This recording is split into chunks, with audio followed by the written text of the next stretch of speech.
Hi there, and welcome to the Modern Firm Practices show for this week. I'm Brad Turville, and I had a listener send in a question, and I thought great topic to talk about this week, which is on maximizing your existing clients.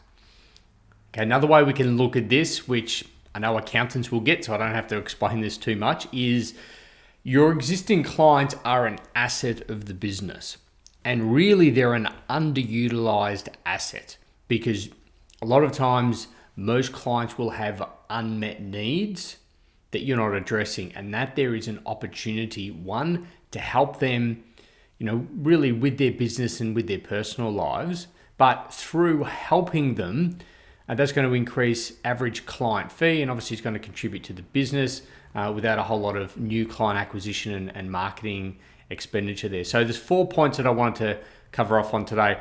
The first one being why your existing clients is probably a good question to start with, because existing clients already know, like, and trust you. You already have financial intimacy with their numbers and their background.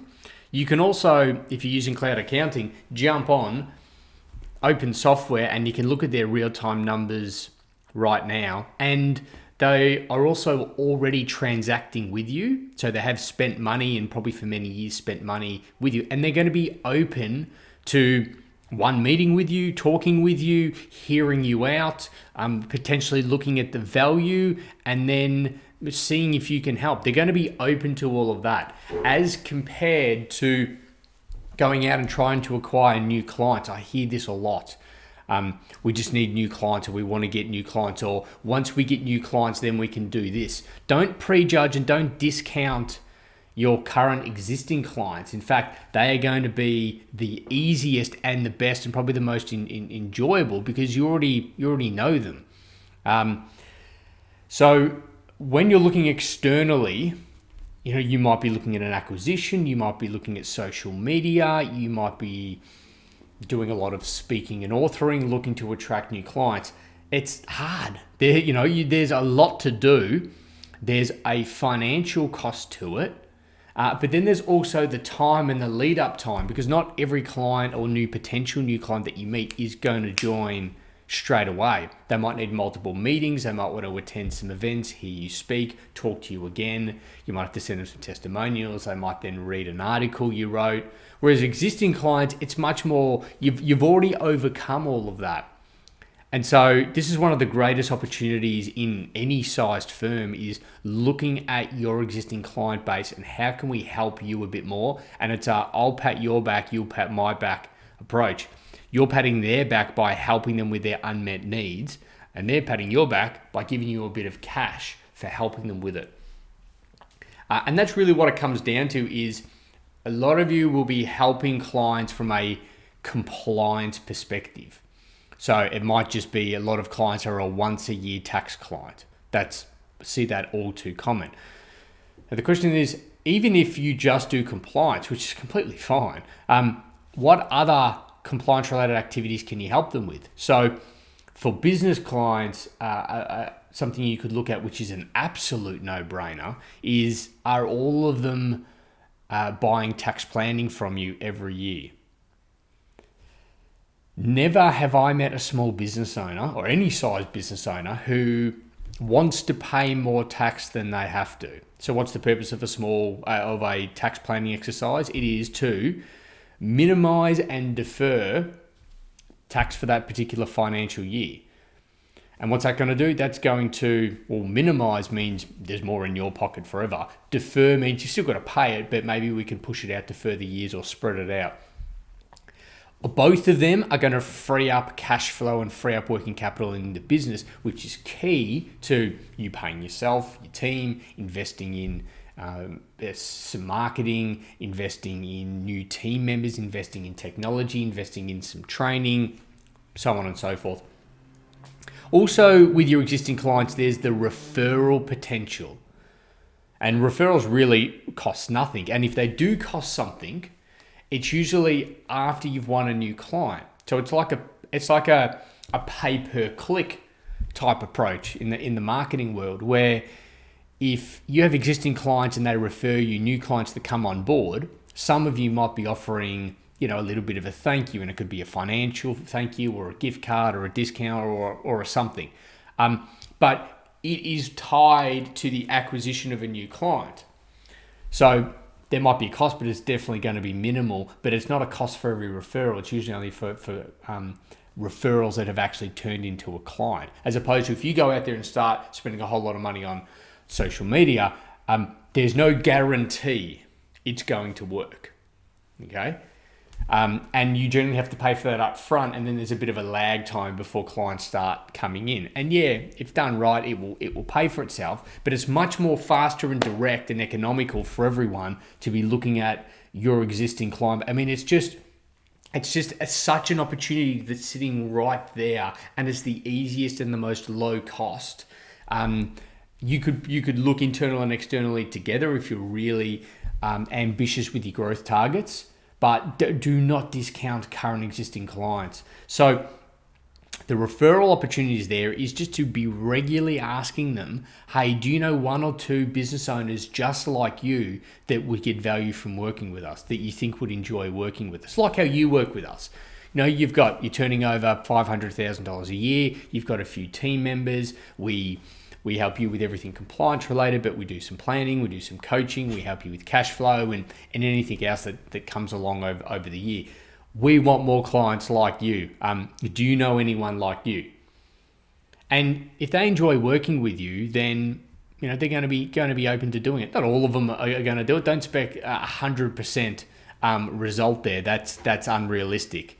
But you're generally not going to get referrals or the level that you want without asking for them. I don't think referrals should be your only strategy, but again, like the unmet needs of existing clients, not asking for referrals is a very simple, quick, easy way to get someone that already knows, likes, and trusts you to say to someone, hey, we work with this person and we love them. Like, you should have seen our business when we were with our previous advisor compared to now. You really should have a chat to them. You can't do that type of marketing. Only your clients can do that type of marketing for you, and it's so powerful. So the listener question was, how do we get more work from our clients? Okay, so this is going to play into one of the strategies. It's quite simple. You want to be meeting with all of your clients. I know it sounds a bit boring, but you need to get out there. You need to communicate with them, which is the second point, communicate more. So communicate with them, chat to them. How are things going? How would you like it to be? Is it how you thought it would be right now? What did you want to achieve this year, and how did you actually go? Why do you think that is? What changes do you think you need to make to achieve it next year?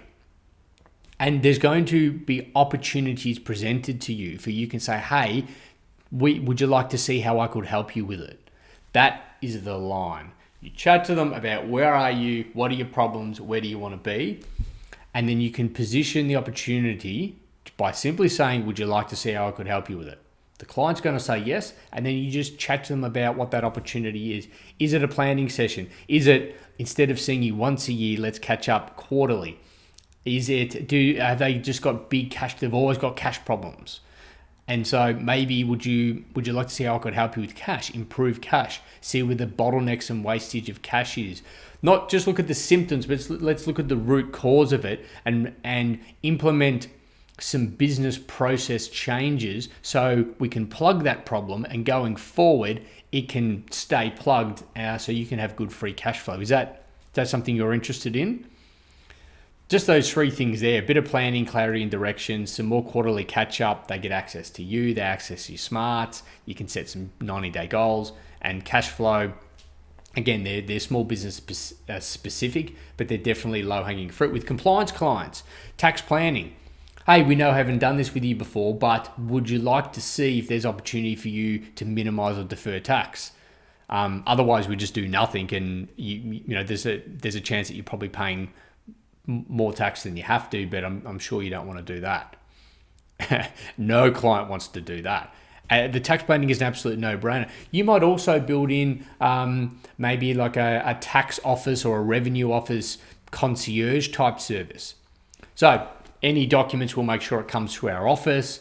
If it's something that you don't know about or it's something new, we'll maybe have a quick chat to you about it and educate you on what it is, why you're receiving it, what it means, if we can change it or amend it, and so on and so forth. And then if you need payment plans put in place or something queried, or we'll just look after all of that for you. And you just charge a flat fee every year.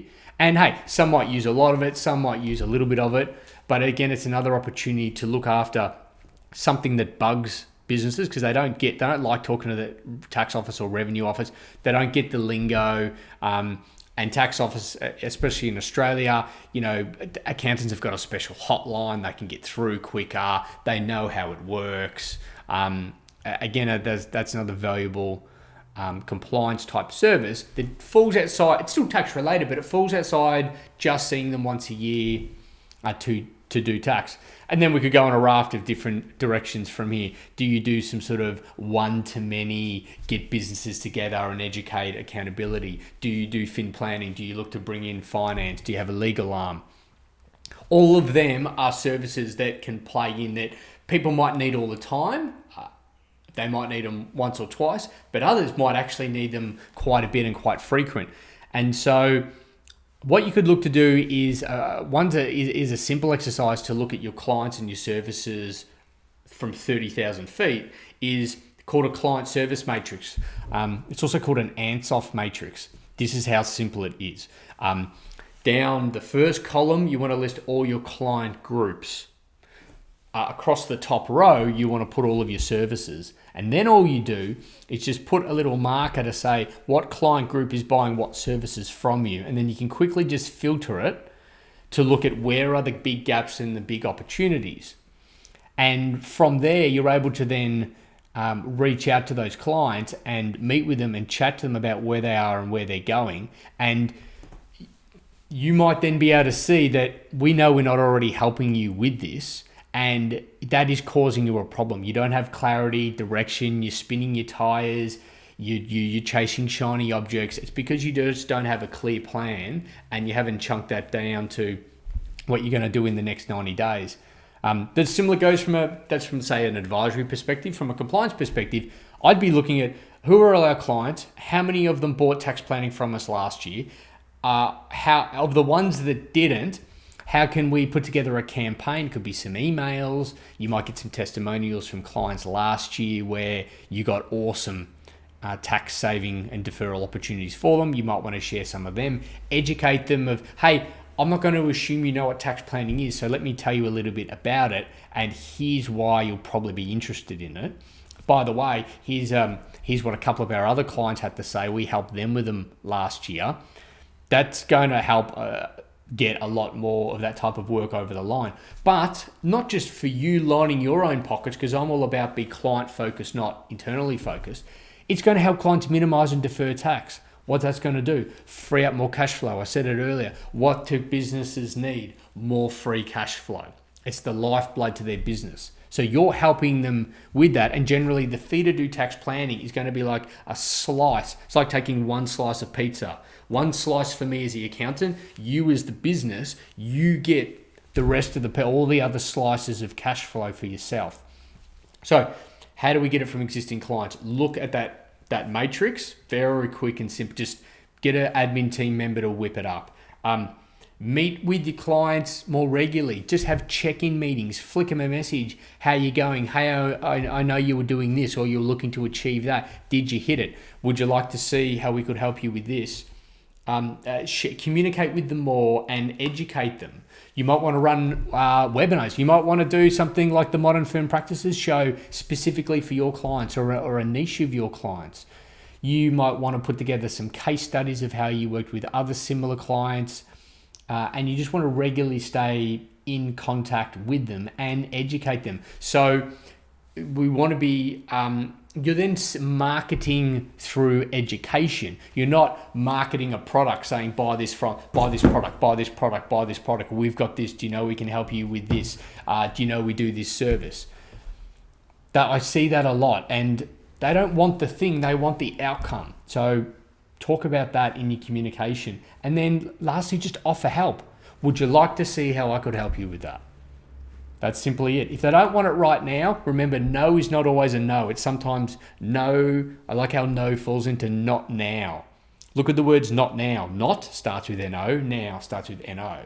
And when someone says no, it's not, no doesn't always mean no. A lot of the time it'll mean not now. And just the timing's not right. And it's probably got nothing to do with you. It's them. They've got stuff going on in the business, in their personal life. They might have a cyclical business. COVID has smacked everyone around at the moment. So it may happen, but it may be pushed forward a little bit. And so additional tip that I hadn't even thought of, but it applies here, is just in the follow-up. So don't meet with them once and talk to someone about something once. And if it doesn't go ahead, never revisit it again. That's silly. Continually revisit them. Say, hey, remember we spoke about that? How are you going? With the follow-up, can I call you in 90 days' time? I want to see how you're going. Meet with them again, follow up. Hey, back when we spoke, you said this and this. How did you go? If they're not going any good, if they've struggled, if they've gone backwards, if they tried but failed, say, cool. Is now a better time to see how I could help you with it? All you're doing is offering help. So stop selling, start helping. Focus on your existing clients, chat to them more, look for the opportunities. And when they arise, which they will, just by asking those simple questions on, tell me the burning issues in your business at the moment. Tell me what you want to achieve. What would it mean to you to achieve those things? Are you crystal clear on how you're going to do it?